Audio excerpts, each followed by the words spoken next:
To my new video laundering సంగతులు. So guys, ఈ వీడియోలో ఏంటంటే మల్టిపల్ టాపిక్స్ ఏవైతే మాట్లాడబోతున్నాము. సో అందులో ఏంద్రా అంటే ఫస్ట్ వచ్చేసి సినిమా అప్డేట్స్, అదే గైస్ కిష్కిందాపురి బ్రేక్ ఈవెన్, అలానే కాంతారా చాప్టర్ 1 రిలీజ్ అంటే ట్రైలర్ లాంచ్ అప్డేట్స్, అండ్ దాంతో ఓజీకి సంబంధించిన pre release event updates, and దాంతో అలానే వచ్చేసి మన తేజ సజ్జా గారి హిస్టరీలో ఇంకొక రికార్డ్ అయితే వచ్చేసింది, రేర్ రికార్డ్ అయితే వచ్చేసింది. అదేంది ఇంకా నెక్స్ట్ వచ్చేసి దాని తర్వాత క్రికెట్ అప్డేట్స్ లలో ఏంద్రా అంటే క్రికెట్ అప్డేట్స్ కూడా ఇవ్వబోతున్నాము. సో అందులో ఏంద్రా అంటే ఫస్ట్ వచ్చేసి గైస్ ఐసీసీ ర్యాంకింగ్ అయితే రిలీజ్ చేశారు. ఆ ర్యాంకింగ్ లో ఎవరు నెంబర్ 1 టీం, ఎవరు నెంబర్ 1 ప్లేయర్స్ తెలవాలి కదా.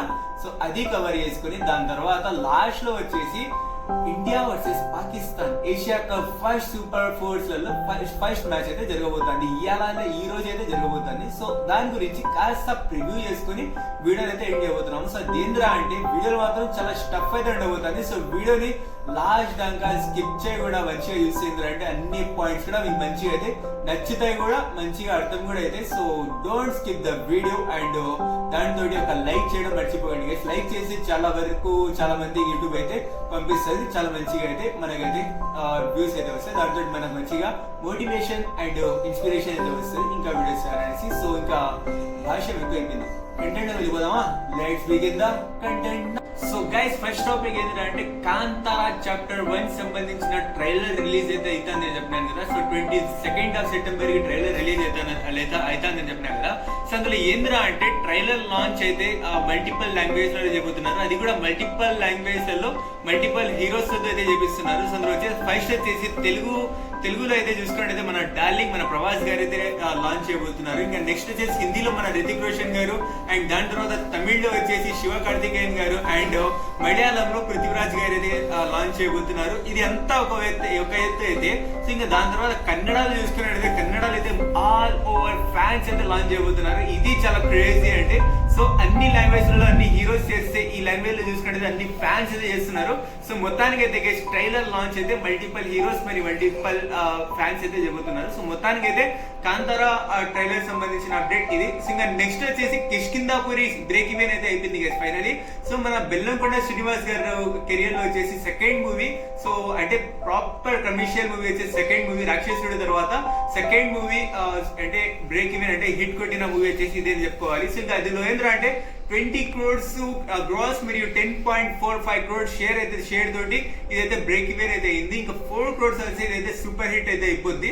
సో చాలా క్రేజీ కంటెంట్ ఉంది, చాలా క్రేజీ ఫ్యాన్స్ నుంచి కూడా చాలా క్రేజీ సపోర్ట్ అయితే వస్తుంది, చాలా క్రేజీ టాక్ అయితే వస్తుంది. And congratulation to Kishkindhapuri movie team and మన Bellamkonda Srinivas garu, specially congratulation to him. So చాలా మంచిగా ఎఫర్ట్స్ పెట్టినారు అందరు కలిసి, చాలా మంచి రెస్పాన్స్ అయితే వచ్చింది. వితౌట్ ఎక్స్పెక్టేషన్స్ అంటే ఎక్స్పెక్ట్ చేయలేని రకంలో అయితే ఇక్కడైతే రెస్పాన్స్ అయితే వచ్చింది. So well done Kishkindhapuri team. So ఇంకా నెక్స్ట్ వచ్చేసి గైస్ ఇది ఒక అయితే ఇది సెకండ్ అంటే పాయింట్.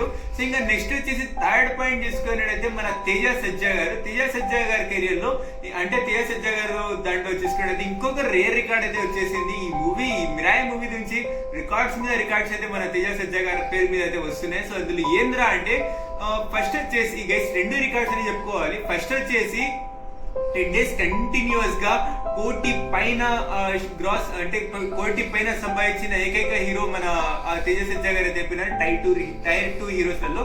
సో మొత్తానికి అయితే ఇది గైస్ మన తేజ సజ్జా గారి రికార్డు ఒకటి అయితే. ఇంకోటి ఏంద్రా అంటే back to back 60 crores share సంపాదించిన అంటే back to back 60 crores share సంపాదించిన సెకండ్ హీరో మన నాని తర్వాత సెకండ్ హీరో మన తేజ సజ్జా గారు అయితే అయిపోయినారు. సో క్రేజీ రికార్డ్స్ అయితే వస్తున్నాయి తేజ సజ్జా గారి మీద. సో అంటే ఈ మిరాయి మూవీ తోటి క్రేజీ రికార్డ్స్ అని చెప్పుకోవాలి, సో రేర్ రికార్డ్స్ అని చెప్పుకోవాలి.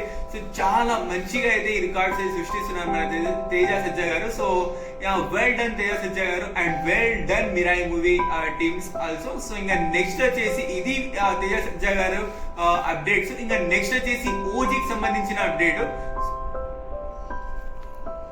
ఓజీకి సంబంధించిన ప్రీ రిలీజ్ ఈవెంట్ అయితే హైదరాబాద్ లోని ఎల్బీ స్టేడియం లో అయితే లాంచ్ కానుంది. ఈవినింగ్ 5 o'clock అయితే అంటే ప్రీ రిలీజ్ ఈవెంట్ అయితే జరగబోతుంది. సో మొత్తానికి అయితే గైస్ ఇది ప్రీ రిలీజ్ ఈవెంట్. అండ్ ఈ వీడియో తర్వాత వెంటనే ఓజీకి సంబంధించిన ట్రైలర్ రివ్యూ ఇస్తాను. సో అది నెక్స్ట్ వీడియో మాట్లాడుకుందాం దాని గురించి. కానీ సో మొత్తానికి అయితే ఇది guys pre release event update. So ఇంకా నెక్స్ట్ వచ్చేసి ఇది మన మొత్తానికి movie update. So I hope you all like these updates. So guys first ఏంటంటే ఐసీసీ ర్యాంకింగ్స్ గురించి మాట్లాడుకుందాం. క్రికెట్ అప్డేట్స్ లో ఫస్ట్ పాయింట్ వచ్చేసి ఐసీసీ ర్యాంకింగ్స్ చూసుకున్నట్టయితే సో అందులో వచ్చేసి number 1 team India number 1 T20 team వచ్చేసి టీమిండియా, నెంబర్ 1 ODI టీమ్ వచ్చేసి టీమిండియా, నెంబర్ 1 T20 బ్యాట్స్మెన్ వచ్చేసి Abhishek Sharma, number 1 T20 bowler వచ్చేసి Varun Chakravarthy, number 1 T20 number 1 T20 allrounder Hardik Pandya, number 1 ODI batsmen Shubman Gill, number 1 test bowler Jasprit Bumrah, number 1 test allrounder మన Ravindra Jadeja. So మొత్తానికి అయితే guys ranking లో అయితే మొత్తం వచ్చేసి T20లలో ODIsలలో టెస్ట్ లో ఎక్కువ శాతం చూసుకున్నట్టయితే మనదే అండి, అంతా ఇండియా రాజ్యం ఉంది. సో చాలా క్రేజీగా మన వాళ్ళు అయితే పర్ఫార్మెన్స్ చేసి ర్యాంకింగ్స్ లో అయితే నెంబర్ 1 కి అయితే వచ్చినారు. సో అది నెంబర్ 1 టెస్టింగ్ ఒకట్లేదు, సో అది మిస్ అయిపోయింది, పర్లేదు. సో ఇంకా నెక్స్ట్ వచ్చేసి India versus Pakistan the first match of super force in the Asia cup 2025 match అయితే గైస్ చాలా ఇంట్రెస్టింగ్ అయితే ఉండబోతుంది. సో బైకాట్ చేయాలన్నా లేదా మ్యాచ్ ని చూడాలన్నా అనేది అయితే మీ మీద డిపెండ్ చేసి ఉంటుంది. సో నేనైతే గైస్ మ్యాచ్ చూడాలనేసి అనుకుంటున్నాను. సో ఎందుకురా అంటే మన వాళ్ళని వీళ్ళు ఇది చేసినప్పుడు దాని తర్వాత వచ్చేసి వీళ్ళు వచ్చేసి మన వాళ్ళు షేక్ హ్యాండ్ ఇదేదని చెప్పి అంత పెద్ద కాంట్రవర్సీ పెట్టినారు కదా. మేము ఈ సిరీస్ నే అంటే ఈ టోర్నమెంట్ నే మేము వదిలేసి వెళ్ళిపోతాం అన్నారు కదా. సో రేపు వచ్చి ఎలా ఆడతారు అనేది అయితే చూడాలి. సో వీళ్ళకి కొట్టి వీళ్ళు వదిలేసి వెళ్ళిపోవడం కాదు, కొట్టి వీళ్ళని బయటికి దొబ్బాలనేసి నా ఒక కోరిక ఇండియా టీం నుంచి నేను కోరుకునేది ఒక్కటే. సో వీళ్ళకి వచ్చేసి 1 సైడెడ్ గా కొట్టి వీళ్ళు వచ్చేసి కాళ్ళు పట్టుకోవాలి 6 రకంలో, అంటే అంత జరగదు కానీ 6 రకంలో వీళ్ళకి కొట్టి వీళ్ళకి వచ్చేసి టోర్నమెంట్ నుంచి బయటికి దొబ్బితే బాగుంటుంది అనేసి అయితే నా ఒపీనియన్.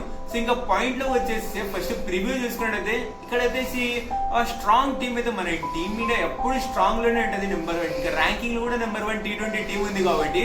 సో ఇక్కడ వచ్చేసి ప్లేయింగ్ 11 ఏముంటారు అంటే ఫస్ట్ వచ్చి స్ట్రెంగ్స్ గురించి మాట్లాడుకున్నట్టయితే స్ట్రెంగ్స్ అయితే గైస్ బ్యాటింగ్ లో నెంబర్ 1 స్ట్రెంగ్త్ ఉంది, ఆల్రౌండర్స్ నెంబర్ 1 ఆల్రౌండర్స్ ఉన్నారు, అండ్ దాంతో బౌలర్స్ కూడా మంచిగా అయితే ఉన్నారు. అండ్ లాస్ట్ ఓమన్ మీద జరిగిన మ్యాచ్ లో వచ్చేసి జస్ప్రీత్ బుమ్రా లేకుండే అండ్ వరుణ్ చక్రవర్తి కూడా లేకుండే. సో వీళ్ళిద్దరు వచ్చేస్తారు. సో ప్లేయింగ్ 11 లో వీళ్ళిద్దరు అయితే వచ్చేస్తారు. సో మన అంటే హర్షదీప్ సింగ్ మరియు హర్షిత్ రాణా గురించి చూడాల్సింది. సో ఐ థింక్ సో వీళ్ళు ఉండరు. సో వీళ్ళని తీసేసి వీళ్ళ ప్లేస్ లలో వాళ్ళు వచ్చేస్తారనేసి అయితే నేను అనుకుంటున్నాను. సో వీళ్ళిద్దరు అయితే వచ్చేస్తారు, సేమ్ ప్లేయింగ్ లో అయితే మన వాళ్ళు అయితే దిగుతారు. సో అంటే లాస్ట్ టైం లో ఇండియా పాకిస్తాన్ మీద ఏదైతే ప్లేయింగ్ 11 ఉందో అదే ప్లేయింగ్ 11 తో మన వాళ్ళు అయితే దిగుతారనేసి అయితే నేనైతే అనుకుంటున్నాను. చూద్దాం గైస్ ఏమైతే ఏంటనేసి. సో మొత్తానికి అయితే ప్లేయింగ్ 11 ఇది. సో ఆ ప్లేయింగ్ 11 ఏంటంటే అంటే ఒకసారి నేను చెప్పేసాను చూసుకోండి. సో అభిషేక్ శర్మ శుభ్మన్ గిల్ ఓపెనింగ్ చేస్తారు. అండ్ దాని తర్వాత నెంబర్ 3 లో తిలక్ వర్మ సూర్యకుమార్ యాదవ్. సో వీళ్ళిద్దరు అంటే నెంబర్ 3 నెంబర్ 4 వీళ్ళిద్దరి మధ్యలో జరుగుతూనే ఉంటుంది. అండ్ నెంబర్ 5 లో Hardik Pandya, number 6 Sanju Samson, number 7 Shivam Dube, number 8 Axar Patel, number 9 Varun Chakravarthy, number 10 Kuldeep Yadav, number 11 Jasprit Bumrah. So మొత్తానికి అయితే ఇది ప్లేయింగ్ 11 అయితే ఉండబోతుంది. సో ఇంకా నెక్స్ట్ ఇది మొత్తానికి ఇది ఒక వైపు అయితే. సో ఇది మన ప్రివ్యూ. ఇంకా నెక్స్ట్ వచ్చేసి ఏంద్రా అంటే మన అంటే ఉమెన్స్ 1 డే మ్యాచెస్ జరుగుతుంది కదా, 1 డే మ్యాచెస్ సిరీస్ అయితే జరిగింది కదా. సో దాని గురించి మాట్లాడుకుందాం. కానీ దానికన్నా ముందు ఒకసారి సో వీళ్ళు వచ్చేసి చేసిన డ్రామాలు ఏంద్రా అంటే ఫస్ట్ వచ్చేసి వీళ్ళు ఏం డ్రామా చేస్తున్నారు తెలుసా, అంటే ఐసీసీ మన మ్యాచ్ రెఫరీ ఉన్నాడు కదా, అదే గైస్ మన మ్యాచ్ రెఫరీ గారిని యాండీ పైకాట్ ని తీసేయాలనేసి అయితే డిమాండ్ చేసినారు. అది ఆ కోరిక ఎలానో జరగలే. ఇంకా నెక్స్ట్ వచ్చేసి యాండీ పైకాట్ వచ్చేసి వాళ్ళకి షేక్ హ్యాండ్ ఇవ్వలేదని చెప్పి వాళ్ళు వచ్చేసి ఇతన్ని వచ్చేసి సారీ వచ్చి అపాలజీస్ అడగాలని చెప్పిండు. ఇక్కడ కూడా షేక్ హ్యాండ్ ఇవ్వం, ఏం చేసుకుంటూ చూద్దాం. ఇంకా నెక్స్ట్ వచ్చేసి యాండీ పైకాటే వస్తాడంటే ఇతనే వస్తాడు ఖచ్చితంగా, తెలిసిందే ఇతనే ఖచ్చితంగా మ్యాచ్ రెఫరీగా వస్తాడు. అప్పుడు వచ్చేసి పాకిస్తాన్ వాళ్ళ పరిస్థితి చూడాల్సి ఉంటుంది గైస్, నిజంగా సీరియస్లీ. నెక్స్ట్ వచ్చేసి సూర్యకుమార్ యాదవ్ మీద పెద్ద కోరికనే పెట్టినారు మన వాళ్ళు. అదేంద్రా అంటే సూర్యకుమార్ యాదవ్ అంటే పొలిటిక్స్ కి సంబంధించిన స్టేట్మెంట్ ఇచ్చిండు మ్యాచ్ తర్వాత. సో దాని మీద ఏదైనా యాక్షన్ తీసుకోవాలా అన్నారు. ఎటువంటి యాక్షన్ లేదు, ఎటువంటి ఆన్సర్ లేదు. అక్కడ కోరికలానే ఉండిపోయింది.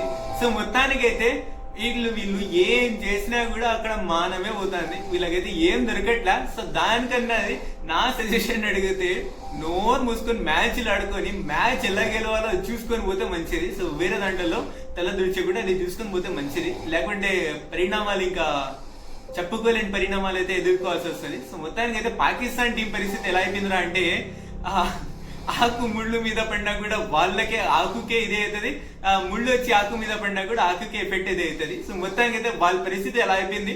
సో వాళ్ళు వచ్చి మన మీద పడినా కూడా వాళ్ళకే ఎఫెక్ట్, మేము పోయి వాళ్ళ మీద పడినా కూడా వాళ్ళకే ఎఫెక్ట్. సో మొత్తానికి అయితే ఇది ఇంకా మొత్తానికి అయితే జరుగుతాంటే నేను కోరుకునేది ఒకటే, సో వీళ్ళకి బయటికి దొబ్బాలి, వీళ్ళకి కొట్టి టూర్నమెంట్ నుంచే బయటకి అయితే తీసేయాలనేసి అయితే అనుకుంటున్నాను. సో మొత్తానికి అయితే guys India Pakistan first match గురించి ఇది. సో ఇంకా నెక్స్ట్ వచ్చేసి guys women's one day series గురించి అయితే చెప్పుకున్నాం కదా. సో యాక్చువల్లీ లాస్ట్ వీడియో కూడా చెప్పుకున్నాము. సో అది అందులో వచ్చేసి నా నుంచి అయితే ఒక చిన్న మిస్టేక్ అయితే అయిపోయింది గైస్, దానికోసం ఐఎమ్ సో సారీ.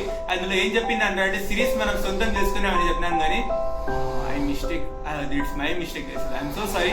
సిరీస్ మన సొంతం కాదు, ఆస్ట్రేలియా వాళ్ళ సొంతం అయింది. సో లాస్ట్ మ్యాచ్ లో నేను వచ్చేసి రిజల్ట్స్ వచ్చేసి అంటే వీడియో చేస్తూనే రిజల్ట్స్ చూసాను కాబట్టి కాస్త అది కొంచెం మిస్టేక్ అయింది, దానికోసం క్షమించండి.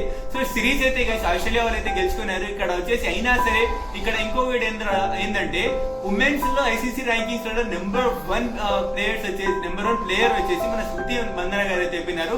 ఈ సిరీస్ లో వచ్చేసి అంటే సిరీస్ ఆఫ్ ది ప్లేయర్ వచ్చేసి కూడా మన శృతి మందనానే. సో ఇంకా నెక్స్ట్ వచ్చేసి థర్డ్ మ్యాచ్ లో మంచిగా ఆడినారు, కానీ సో బ్యాటింగ్ వచ్చేసి 20 overs 23 overs దాకా కూడా మంచిగా బ్యాటింగ్ చేశారు. సో చాలా క్రేజీ బ్యాటింగ్ అయితే చేశారు ఇక్కడైతే స్మృతి మందన గారు కానీ, ఇంకా దాని తర్వాత ప్రతి ఒక్కరు కూడా చాలా మంచిగా అయితే దీప్తి శర్మ కానీ, ఇంకా దాని తర్వాత దానికన్నా ముందు కెప్టెన్ గారు కానీ సో చాలా మంచిగా అయితే బ్యాటింగ్ చేశారు, అంటే హర్మన్ ప్రీత్ కౌర్. సో వీళ్ళందరూ కూడా చాలా మంచిగా బ్యాటింగ్ చేశారు. ఎప్పుడైతే స్మృతి మందన వికెట్ వెళ్ళిందో, ఎప్పుడైతే రిచా ఘోష్ అయితే రన్అట్ అయితే అయిపోయిందో అక్కడి నుంచి పెద్దగా రన్నే పడలేదు. సో నేను ఏమనుకున్నారా అంటే ఫస్ట్ వచ్చేసి మ్యాచ్ జరిగేటప్పుడు 20 overs దాకా నేనైతే డిసైడ్ అయిపోయినాను. 45 overs కి మ్యాచ్ అయితే మన వాళ్ళు అయితే ఫినిష్ చేశారు. 45 overs లేకపోయినా కూడా వికెట్స్ వెళ్ళినా కూడా 49 overs కి మేమైతే మ్యాచ్ అయితే ఫినిష్ చేసి మేమైతే మ్యాచ్ అయితే గెలుచుకుంటాం అనేసి అయితే నేనైతే అనుకుంటున్నాను, కానీ అనుకోకుండానే మేమైతే మ్యాచ్ అయితే ఓడిపోయినాం. అది కూడా 41 runs అంటే 43 runs అనుకుంటా. ఎస్ గైస్ 43 runs అంటే మ్యాచ్ అయితే మేమైతే ఓడిపోయినాము. సో దాంతో ఏంద్రా అంటే ఆస్ట్రేలియా వాళ్ళకి అయితే ఈ సిరీస్ అయితే వాళ్ళైతే సొంతం చేసుకున్నారు. So it's okay, no problem. So ముందర వెళ్తాం ఏంటో. So that's it guys. Video different very numbers and ఇప్పటిదాకా మీరు మన ఛానల్ సబ్స్క్రైబ్ చేసుకోకపోతే ఇప్పుడే సబ్స్క్రైబ్ చేసి పక్కన ఉన్న బెల్ ఆన్ చేసుకోండి. అండ్ వీడియో అనేది ఒక కామెంట్ కూడా చేసేసి and thank you for watching. Take care all, bye.